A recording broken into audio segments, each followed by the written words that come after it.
આવતીકાલે છે 1 ડિસેમ્બર 2025 એટલે કે આ વર્ષનો છેલ્લો મહિનો માટે જો તમે પણ આ 10 કામ હજુ સુધી નથી કર્યા તો ફટાફટ કરી લેજો, નહીં તો નવા વર્ષમાં આવી શકે છે ભારે મુશ્કેલીઓ। તમારા આધાર કાર્ડથી લઈને bank account, PAN card, PF, light bill અને રાંધણ ગેસ સહિતને લઈ બદલાયા છે મોટા નિયમો અને ફેરફાર, તો સમયસર જાણી લેજો કારણ કે આ છે વર્ષનો છેલ્લો મહિનો, નહીં તો નવું વર્ષ બગડી શકે છે। મિત્રો, આ તમામ અપડેટ વિશે વિગતવાર માહિતી મેળવીએ એ પહેલા જો તમે આપની YouTube ચેનલ પર નવા છો તો ખાસ ચેનલને સબસ્ક્રાઇબ કરી દેજો। તો મિત્રો ચાલો શરૂ કરીએ। 1 ડિસેમ્બર 2025 થી લાગુ થતા નવા નિયમો અને ફેરફારો જેને જાણવા તમારા માટે ખૂબ જરૂરી છે। તો મિત્રો, સૌથી મોટો ફેરફાર આવી શકે છે એલપીજી ગેસની કિંમતોને લઈ। સરકાર દર મહિને એલપીજી સિલિન્ડરના ભાવમાં સુધારો કરે છે અને નવા ભાવ જાહેર કરે છે, તેથી સરકાર આગામી મહિનામાં પણ એલપીજી સિલિન્ડર માટે નવા ભાવ જાહેર કરશે। નવા ભાવમાં ઘટાડો અથવા વધારો થઈ શકે છે। ત્યારબાદ બીજી મોટી અપડેટ આવી છે પેન્શન ધારકોને લઈને। જો તમે પણ દર મહિને પેન્શન મેળવો છો તો આ માહિતી તમારા માટે ખૂબ જ અગત્યની છે। સરકારે હવે દરેક પેન્શનર માટે જીવન પ્રમાણપત્ર સબમિટ કરવાનું ફરજિયાત બનાવ્યું છે। આ વર્ષે જીવન પ્રમાણપત્ર સબમિટ કરવાની અંતિમ તારીખ 30 નવેમ્બર છે, એટલે કે 1 ડિસેમ્બર થી કોઈ પણ પેન્શન ધારા પોતાનું જીવન સર્ટિફિકેટ જમા કરાવી શકશે નહીં। ત્યારબાદ બીજી મોટી અપડેટ છે મિત્રો પાન કાર્ડને લઈને। આ તમારા માટે રાહતના સમાચાર છે। પાન કાર્ડને આધાર કાર્ડ સાથે લિંક કરવાની જે અંતિમ તારીખ છે તે 31 ડિસેમ્બર 2025 છે। જો આપે હજી સુધી તમારા પાન કાર્ડને આધાર કાર્ડ સાથે લિંક નથી કરાવ્યું તો 31 ડિસેમ્બર 2025 પછી તમારું પાન કાર્ડ નિષ્ક્રિય થઈ શકે છે। બેન્કિંગ, કરવેરા અને તમામ નાણાકીય લેવડ દેવડ માટે આ લિંકિંગ અતિ અનિવાર્ય છે। ત્યારબાદ આગળ બીજા મોટા સમાચાર પર નજર કરીએ તો દેશની સૌથી મોટી બેંક સ્ટેટ બેંક ઓફ ઇન્ડિયાના ગ્રાહકો માટે મહત્વના સમાચાર। એસબીઆઈની લોકપ્રિય એમકેશ ફંડ ટ્રાન્સફર સેવા 30 નવેમ્બરની મધરાતે બંધ થઈ રહી છે।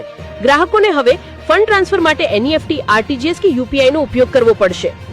તો બીજી તરફ દેશની ઘણી મોટી બેંકો, ખાસ કરીને એસબીઆઈ અને એચડીએફસી 1 ડિસેમ્બરથી ક્રેડિટ કાર્ડના રિવોર્ડ પોઈન્ટ્સ અને ફી સ્ટ્રક્ચર સંબંધિત નિયમોમાં ફેરફાર કરી રહી છે। કાર્ડનો ઉપયોગ કરતા પહેલા નવા નિયમોની માહિતી મેળવવી જરૂરી છે। ત્યારબાદ બીજા સૌથી મોટા ફેરફાર થયા છે આધાર કાર્ડના સ્વરૂપને લઈ। સરકાર તરફથી આધાર કાર્ડની સુરક્ષા વધારવા માટે મોટો નિર્ણય। હવે આધાર કાર્ડનું નવું સ્વરૂપ અમલમાં આવી રહ્યું છે, જેમાં ફક્ત ફોટો અને ક્યુઆર કોડ જ દેખાશે। એટલે કે નવા આધાર કાર્ડ પર નામ, સરનામું, જન્મ તારીખ જેવી માહિતી હશે નહીં, જેથી તેનો દુરુપયોગ થતો બચાવી શકાય। આ ફેરફાર ડિસેમ્બર મહિનામાં આવી શકે છે। ત્યારબાદ ડિસેમ્બર મહિનામાં મોબાઈલના રિચાર્જની કિંમતોમાં થઈ શકે છે ધરખમ વધારો।